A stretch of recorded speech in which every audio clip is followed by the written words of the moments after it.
Hello cricket lovers. నిన్న CSK ఏదైతే intent చూపించలేదో second బ్యాటింగ్లో, ఈరోజు ముంబై ఇండియన్స్ కూడా అదే చేసింది. వాళ్ళు లాస్ట్ వరకు వెయిట్ చేసి స్కోర్ చేద్దాం అనుకున్నారు, బట్ ఇంటెంట్ అయితే లేదు. బట్ తిలక్ వర్మ, సూర్యకుమార్ అదైతే ఇంటెంట్ చూపించారు, కానీ తర్వాత హార్దిక్ పాండే ఫెయిల్ అవ్వడం చాలా జరిగినాయి మ్యాచ్లు. సాయి కిషోర్ వర్సెస్ హార్దిక్ పాండే కూడా కొన్ని లుక్స్ అయితే వైల్డ్గా ఉన్నాయి. ఇద్దరు బ్యాంటర్ జరిగింది. సాయి కిషోర్ వర్సెస్ హార్దిక్ పాండే కూడా ఒక బ్యాంటర్ జరిగింది. ఇక మ్యాచ్లోకి వెళ్తే ముంబై ఓడిపోవడానికి కారణం ఏంటి, గుజరాత్ గెలవడానికి కారణాలు ఏంటో కూడా చూద్దాం. ఇక రివ్యూ అయితే స్టార్ట్ చేద్దాం.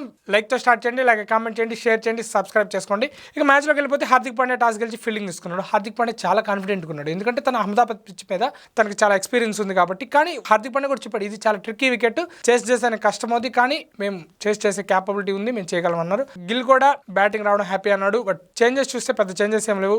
గుజరాత్ తరపు నుంచి ఒకటే చేంజ్, హర్షద్ ఖాన్ ప్లేస్లో ఇషాంత్ శర్మ వచ్చాడు. ఇటుపక్క వచ్చేసి హార్దిక్ పాండే వచ్చాడు, అలాగే విఘ్నేష్ పుత్తూర్ ప్లేస్లో అయితే హార్దిక్ పాండే వచ్చాడు.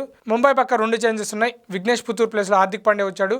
జాక్స్ ప్లేస్లో ముజీబుర్ రెహమాన్ తీసుకొచ్చారు. బట్ జాక్స్ కాకుండా రికల్టన్ డ్రాప్ చేస్తుంటే బాగుండని నాకు అనిపించింది. మీరు అనుకుంటున్నారు కూడా కామెంట్ చేయండి. జాక్స్ మంచి హైలీ రేటెడ్, అందులో జాక్స్ ఏంటంటే ఇంతకుముందు సెంచరీ కొట్టినాడు అహ్మదాబాద్ గ్రౌండ్లో ఆర్సీబీ తరఫున. సో జాక్స్ని డ్రాప్ చేయడం ముంబై చేసిన పెద్ద మిస్టేక్. వాళ్ళు రైట్ అండ్ లెఫ్ట్ కాంబినేషన్కి వెళ్ళి రికల్టన్తో పోయారు, కానీ ఇది పెద్ద మిస్టేక్ అని నాకు అనిపించింది. జాక్స్ రోహిత్ ఓపెనింగ్ దిగేసి 1 డౌన్లో తిలక్ వర్మ వస్తే లెఫ్ట్ హ్యాండ్ కాంబినేషన్ కూడా సరిపోతుంది. కానీ ఇక్కడ గుజరాత్ బ్యాటింగ్ చూస్తే మళ్ళీ వాళ్ళు రైట్ అండ్ లెఫ్ట్తోనే వెళ్ళారు, సుదర్శన్ గిల్తోనే. దానివల్ల ఏంటంటే సుదర్శన్ ఇనిషియల్గా గ్యాప్ షాట్లు ఆడడం కొంచెం టైం తీసుకోవడం వల్ల గిల్ మీద ప్రెషర్ పడి గిల్ వికెట్ అయితే పడిపోతుంది. తర్వాత బట్లర్ రావడం జరుగుతుంది.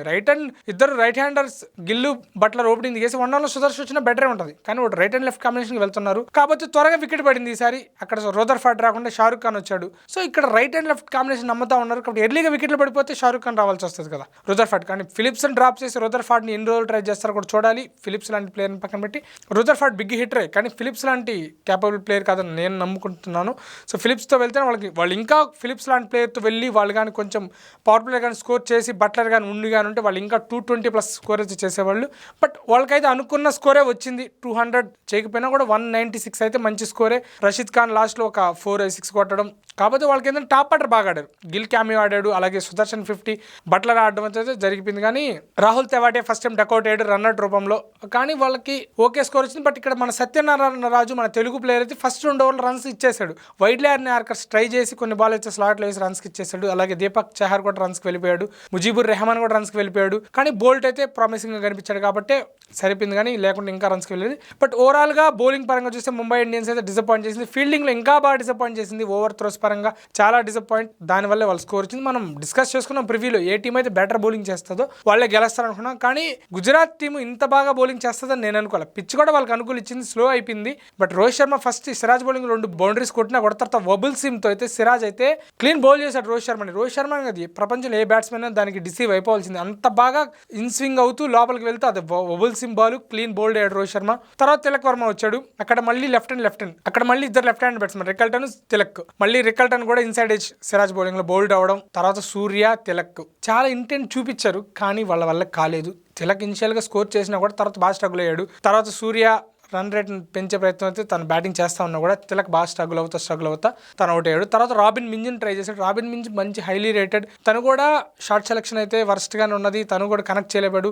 Credit to GT bowlers. Change of pace చాలా బాగా చేశారు. ఆశీష్ నెహ్రా కూడా అదే గైడ్ చేస్తూ ఉన్న వాళ్ళని, చేంజ్ ఆఫ్ పేస్ వేయండి అని అదే జరిగింది. సో రాబిన్ మింజ్ కూడా అవుట్ అవడం. తర్వాత హార్దిక్ పాండ్యా ఇనిషియల్గా తను చాలా కాన్ఫిడెంట్గా ఉన్నాడు. రొటేట్ చేస్తూ ఉంటుంటే సూర్య స్ట్రైకింగ్ వచ్చుంటే మ్యాచ్లో ప్రెషర్ పెరిగేది కాదు. కానీ హార్దిక్ పాండ్యా డాట్ బాల్స్ బాగా ఆడాడు. ఇదే టైంలో సాయి కిషోర్, వాళ్ళిద్దరి మధ్య కొంచెం బ్యాటినర్ జరిగింది.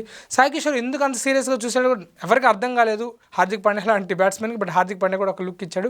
అది ఏంటనేది తేలలేదు, బట్ మనం చూద్దాం, అది ఏందో తర్వాత తెలుస్తుంది. ఇక మ్యాచ్లోకి వచ్చేస్తే రన్ రేట్ అయితే 18కి వెళ్ళిపోయింది హార్దిక్ పాండ్యా డాట్ బాల్స్ వల్ల. ఇదే టైంలో ప్రసిద్ధ్ కృష్ణ అయితే స్లోవర్ బాల్తో సూర్యకుమార్ యాదవ్ని అవుట్ చేశాడు. క్యాచ్ లాంగ్లో శుభాన్ గిల్ పట్టుకోవడం.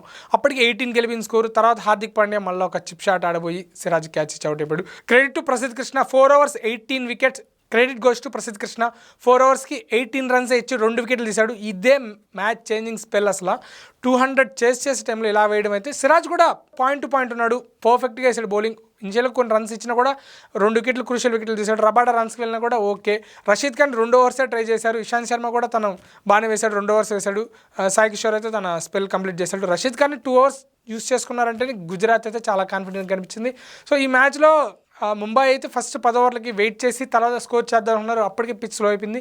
పవర్ ప్లేలో కానీ రోహిత్ ఆడుంటే కొంచెం రిజల్ట్ వేరేలాగా ఉండేది. But credit to GT bowlers slower బాగా ఎగ్జిక్యూట్ చేశారు. సో ఇక్కడే తేడా వచ్చేసిన మ్యాచ్కి గుజరాత్ బౌలర్స్ ఎంత బాగా స్లోవర్ బాల్స్ ఎగ్జిక్యూట్ చేశారో అదే మ్యాచ్కి మొత్తానికి డిఫరెన్స్.